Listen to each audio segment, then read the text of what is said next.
Other questions? Easy.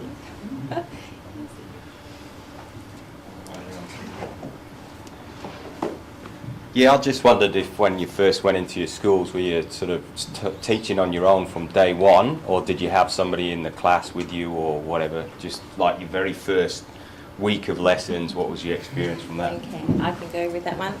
My very first week of lessons was a bit like the actual kitchen wasn't open, so I had to go up to the learning space and teach with other teachers there. So I got to see a lot of observations and how they taught, which was very, very valuable.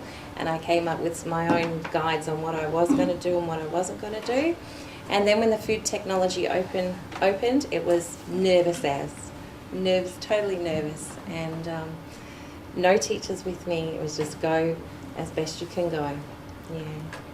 I think it's up to you a little bit. The first part I was a bit stupid, and, maybe a little bit confident. First person that came into my class was Rod, and he did it in June of the first year. So no one had even walked into my classroom. I could have been teaching anything, and I quite possibly was. So, and then this year, we had to do all the stuff for the VIT. I had twice someone come into my class, and I went into another class. But because it was pretty chock-a-block full of things to do, I didn't really get around to getting into other people's classes, which I really should have. So even after I finished my VIT stuff and I didn't actually have to, I went into English classrooms and maths classrooms and just supported and just checked out how they did things, because I think it's important to see what goes on in other areas as well. Yeah,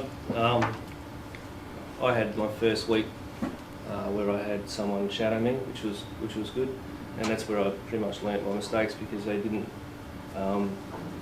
tell me how to do things, which was good too. They just let me do what I had to do, and at the end of the day said, no, you don't do it that way. So that was good. Up and after that though, nothing. You really have to push your own agenda. Spares that you do have, which you didn't have many, you try and get to another class. Develop your mentor is really good. You really need that mentor to help you through pretty much anything, to talk to, ask questions of, that sort of thing. But yeah, get into other classes. Just sit at the back and watch. They might not be the way you want to teach. You learn from bad teaching, you learn from good teaching, yeah? Just pick up your own style and run with that, yeah? Yeah, just something else to add to that. When you do have a teacher come into your classroom, don't think that they're really picking on you or picking at you. They really are just guiding you to improve, and they've been there in that situation themselves. So as much as I've had teachers come and visit my learning space, I'm a bit like, it does make me feel nervous. But at the end of the day, I say it's going to benefit me in the long run just to have them there. And the kids are generally well behaved, so if there's an incident, the kids own their own behaviour and what they're doing anyway, and they just guide you along, so it's for your own feedback. It's good.